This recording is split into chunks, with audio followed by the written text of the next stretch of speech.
तो स्वागत है आपका अपने YouTube चैनल स्टडी हरकेश कन्नौजा के न्यू प्लेटफॉर्म पे। हम अभी सीटेट की परीक्षा की तैयारी के लिए आज हमारा पहला डेमो मॉडल प्रैक्टिस पेपर है। उम्मीद है आप जैसे बीएसपी टीजीटी पीएचडी में हमेशा रहा है, ठीक उसी एनर्जी के साथ हम पुनः सीटेट में भी धमाल करने आ गए हैं। तो दोस्तों आप चैनल से साथ जुड़ जाइए और क्लास बहुत खास होने वाली है। तो आइए दोस्तों हम अपने प्रश्न पे चलते हैं। मूल प्रवृत्तियों को 14 प्रकार से डैश ने वर्गीकृत किया है। किसने किया है? मूल प्रवृत्तियों को 14 प्रकार से वर्गीकृत किया है। ये किसने किया है ये आपको बताना है दोस्तों। थॉर्नडाइक ने किया है, ड्रेवर ने किया है, मैकडूगल ने किया है या वुडवर्थ ने किया है? बताइए किसने किया है। तो आपका राइट आंसर दोस्तों क्या होगा? Option c, McDougall. Next question दोस्तों, बीएफ स्किनर के अनुसार बच्चों में भाषा का विकास होता है। बीएफ स्किनर के अनुसार बच्चों में भाषा का विकास होता है। कैसे होता है? As a outcome of imitation and reinforcement, अनुकरण एवं प्रबलन के फलस्वरूप। As an outcome of maturity, परिपक्वता के फलस्वरूप। As an outcome of inborn capability, जन्मजात क्षमताओं के फलस्वरूप। As an outcome of training in grammar, व्याकरण में प्रशिक्षण के फलस्वरूप। अब बताइए दोस्तों किसके द्वारा बच्चों में भाषा का विकास होता है? तो बीएफ स्किनर जो मानते हैं कि बच्चों में भाषा का विकास होता है किससे, यही आपको बताना है। और आपका राइट आंसर दोस्तों क्या होगा? अनुकरण एवं प्रबलन के फल स्वरूप, ऑप्शन ए। नेक्स्ट क्वेश्चन दोस्तों, कोहलर अपने प्रयोग से यह सिद्ध करना चाहते थे कि अधिगम, माने कोहलर अपने प्रयोग से यह सिद्ध करना चाहता था कि अधिगम है क्या? Better is animal than human beings, जानवरों में मनुष्य श्रेष्ठ है। एन इंडिपेंडेंट एक्टिविटी, एक स्वतंत्र क्रिया है। The perception of whole situation, समग्र परिस्थिति का प्रत्यक्षीकरण है। या ह्यूमन लर्निंग इज पर्पसफुल, मानव का अधिगम प्रयोजनपूर्ण है। बताइए कोहलर अपने प्रयोग से सिद्ध करना चाहते थे कि अधिगम क्या है क्या हो दोस्तों? बताइए बताइए। समग्र परिस्थिति का प्रत्यक्षीकरण क्या करते थे वो? समग्र जो पूरे परिस्थिति को रख कर वो प्रत्यक्षीकरण करना चाहते थे, इसलिए उसको रखा उन्होंने क्या?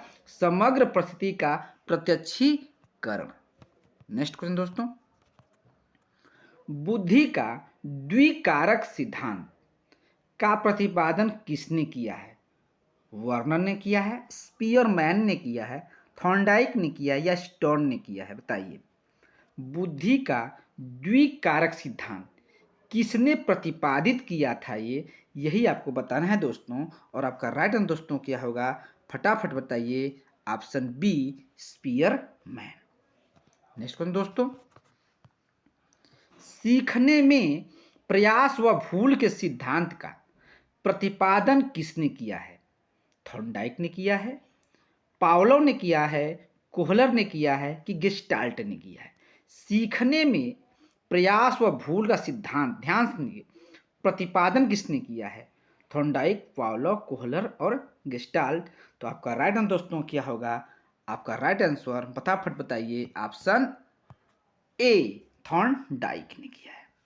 नेक्स्ट क्वेश्चन दोस्तों, औसत बुद्धि वाले बालकों का बुद्धि लब्धि स्तर होगा। जो औसत जो बच्चे होते हैं क्लास में, सभी नीचे ऊपर हर तरह के बच्चे मिलते हैं, तो औसत बच्चे जो होते हैं उनका औसत क्या होगा बुद्धि, यही आपको बताना है दोस्तों।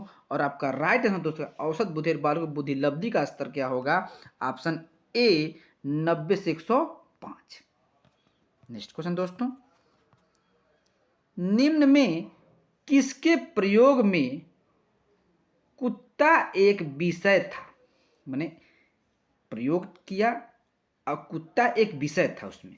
थॉर्नडाइक था, पावलोव था, स्किनर था या कोहलर था। तो कुत्ता एक विषय बनाया था किसने, ये पूछा जाए दोस्तों, और आपका राइट आंसर दोस्तों क्या होगा, पावलोव। नेक्स्ट क्वेश्चन दोस्तों, बालकों के सामाजिक विकास को प्रभावित करने वाले तत्व हैं। जो बालक होता है उसका सामाजिक विकास को प्रभावित करने वाले तत्व पूछा जा रहा है दोस्तों। फिजिकल एलिमेंट कहते हैं उसको, शारीरिक तत्व, सोशल इन्वायरमेंट एलिमेंट्स कहते हैं, सामाजिक परिवेश जन्य तत्व कहते हैं, इकोनॉमिक एलिमेंट आर्थिक तत्व कहते हैं, या हेरिडिटी एलिमेंट्स कहते हैं, वंशानुगत तत्व कहते हैं। माने बालक के सामाजिक विकास को जो प्रभावित करने वाले तत्व होते हैं, समाज में जो उनको प्रभावित करते हैं वो होते हैं क्या, वही आपसे पूछा जा रहा है दोस्तों। तो बालक जब समाज से प्रभावित होगा तो होगा क्या, सामाजिक जब परिवेश जन्य में रहेगा तभी होगा। तो आपका राइट आंसर दोस्तों ऑप्शन बी, सामाजिक परिवेश जन्य तत्व। नेक्स्ट क्वेश्चन दोस्तों, संज्ञानात्मक संप्राप्ति का न्यूनतम स्तर पूछा जा रहा है। जो संज्ञानात्मक विकास है, ब्लूम की टेक्सोनॉमी होती हैं, तो उसमें आपसे पूछा जाए सबसे न्यूनतम स्तर क्या होता है, यही आपसे पूछा है। अंडरस्टैंडिंग्स होता है, नॉलेज होता है, एप्लीकेशन होता है कि इवैल्यूएशन होता है, बोध, ज्ञान, अनुप्रयोग, मूल्यांकन। तो सबसे न्यूनतम स्तर पर क्या होता है, और न्यूनतम स्तर से पूछा जाता है दोस्तों, तो होगा क्या, ऑप्शन ए, अंडरस्टैंडिंग यानी बोध। नेक्स्ट क्वेश्चन दोस्तों, निम्न में से थॉर्नडाइक द्वारा दिया गया अधिबंध का मुख्य नियम नहीं है। मैंने थॉर्नडाइक द्वारा दिया गया अधिगम का मुख्य नियम इनमें से एक नहीं है। थॉर्नडाइक ने नियम दिए हैं और उन्होंने नियम कितने दिए हैं, 3, और 3 जो मुख्य नियम दिए हैं, 3 तो हैं लेकिन एक इसमें से नहीं है, वही आपसे पूछा जा रहा है। तो आप बताइए, law of exercise, law of readiness, law of effect, law of attitude, अभ्यास का नियम, तत्परता का नियम, प्रभाव का नियम, अभिवृत्ति का नियम। तो एक नहीं दिया है और नहीं को ही आपको पहचानना है, और आपका राइट आंसर दोस्तों क्या होगा, अभिवृत्ति का नियम। सीटेट दोस्तों बहुत ही एकदम अपने आप को संतुलित रख के क्वेश्चन करना है और संतुलित से ही पढ़ना पड़ेगा। वाइगोत्स्की के अनुसार बच्चे किस प्रकार सीखते हैं, वाइगोत्स्की कहते हैं के अनुसार वो कहना चाहते हैं कि बच्चे किस प्रकार सीखते हैं। Having competition, interaction with peers, striving for award and awarding punishments, या मेकिंग स्टिमुलस रिस्पॉन्स कनेक्शंस। बताइए, प्रतियोगिताओं के द्वारा सीखते हैं, साथियों के साथ बातचीत करके, पुरस्कार के लिए प्रयास करके और दंड से बचकर, या उद्दीपक प्रतिक्रिया अनुबंधन करके। बताइए बच्चे किस प्रकार सीखते हैं वाइगोत्स्की के अनुसार। वाइगोत्स्की के अनुसार पूछा जा रहा है, ठीक है। तो बताइए वो किस प्रकार सीखते हैं। तो सीखते किससे हैं, सीखते हैं किससे, साथियों के साथ बातचीत करके, इंटरेक्शन विथ पीयर्स, ठीक है। नेक्स्ट क्वेश्चन दोस्तों, एक शिक्षिका यह धारणा रखती है कि लड़के अधिक बुद्धिमान और जोखिम लेने वाले होते हैं और लड़कियां आज्ञाकारी और ईमानदार होती हैं और उनके अनुसार व्यवहार करती हैं। यह किसका उदाहरण है। मैं एक शिक्षिका की धारणा उसकी है कि लड़के बुद्धिमान और जोखिम लेने वाले होते हैं और लड़कियां आज्ञाकारी और ईमानदार होती हैं और उनके अनुसार व्यवहार करती हैं। यह किसका उदाहरण है, वो कहना चाहती है। जेंडर बेसिस का है, जेंडर कंसल्टेंसी का है, जेंडर इक्विटी का है, जेंडर इक्वालिटी का है। बताइए, जेंडर पक्षपात, जेंडर स्थिरता, जेंडर समता, जेंडर समानता। बताइए तो होगा क्या दोस्तों? जेंडर पक्षपात। Option A. नेक्स्ट क्वेश्चन दोस्तों, विकासात्मक परिवर्तन किसका परिणाम है? बताइए विकासात्मक जो परिवर्तन ये किसका परिणाम है, ये पूछा जा रहा है। Unique combination of genetic and environmental circumstances, अनुवांशिक और पर्यावरणीय परिस्थितियों का अनूठा संयोजन। बताइए दूसरा बोल रहा है only genetic makeup of an individuals, किसी व्यक्ति का केवल अनुवांशिक ढांचा। ओनली सोशल कल्चरल फैक्टर, केवल सामाजिक सांस्कृतिक कारक। नाइदर हेरिडिटी नार इन्वायरमेंटल फैक्टर, न तो वंशानुगत और न ही पर्यावरणीय कारक। बताइए विकासात्मक परिवर्तन किसका परिणाम है, ये पूछा है दोस्तों और आपको बताना है। बताइए फटाफट। तो है किसका? केवल को तो पहले हटा दीजिए। जितना ये केवल होता है केवल होता है, ये सब जितने भी नेगेटिविटी होते हैं ये सब खत्म। तो नेगेटिविटी हटा देने के बाद बचता है क्या? आनुवांशिक और पर्यावरणीय परिस्थितियों का अनूठा संयोजन। नेक्स्ट क्वेश्चन दोस्तों, समावेशी शिक्षा के लिए क्या जरूरी है? माने समावेशी माने सभी के लिए शिक्षा के लिए क्या जरूरी है? माने सभी बच्चे पढ़ लें, सभी बच्चे पढ़ के आगे बढ़ें, इसके लिए समावेशी शिक्षा के लिए क्या जरूरी होना चाहिए?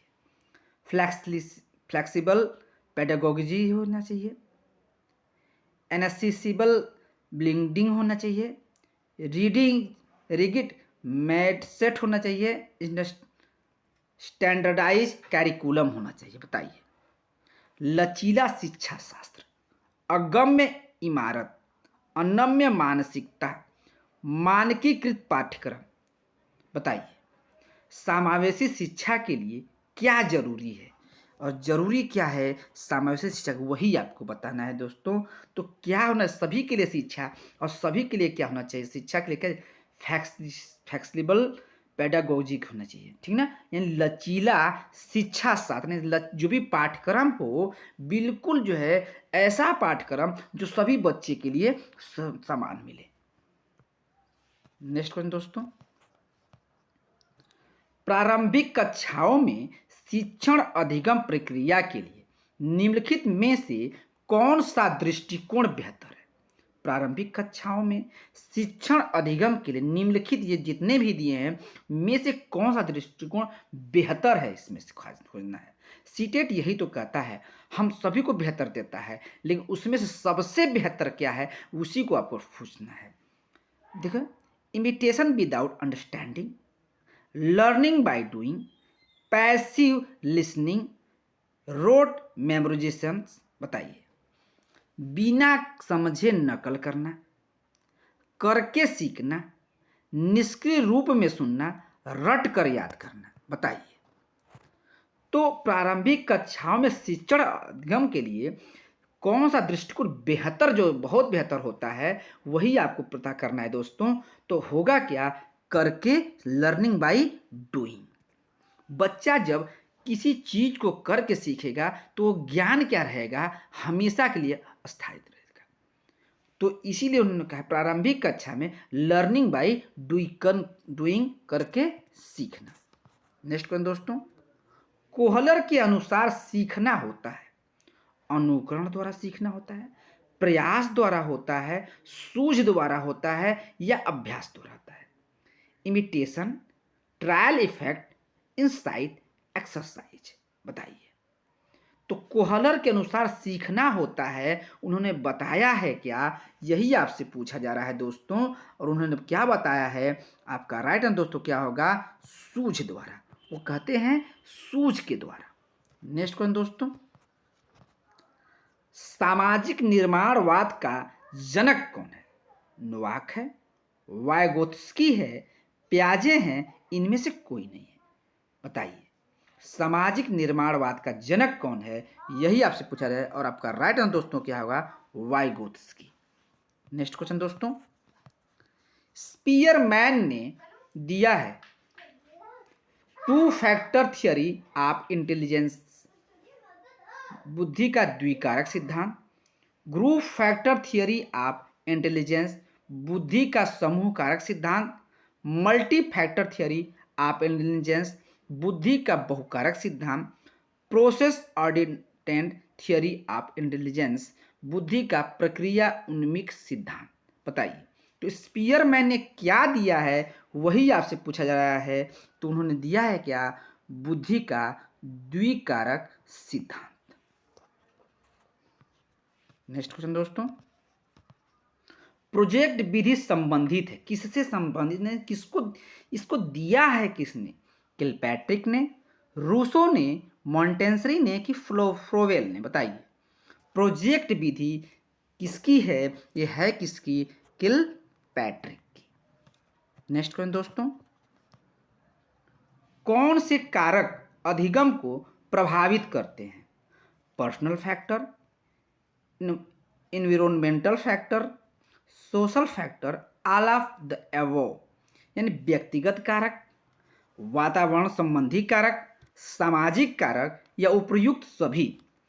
तो अधिगम को जो प्रभावित है, शिक्षा को कौन कौन प्रभावित करता है, तो उपयुक्त सभी, शिक्षा को सभी प्रभावित करते हैं कारक। इस प्रकार दोस्तों आज हमारा सीटेट का मॉडल पेपर पूर्ण हुआ। उम्मीद करते हैं दोस्तों आपको बहुत अच्छा लगा होगा, और चैनल पर वॉच करने के लिए बहुत बहुत धन्यवाद। और जो दोस्त चैनल पर नए हैं, चैनल को लाइक एवं सब्सक्राइब करना ना भूलें। धन्यवाद दोस्तों।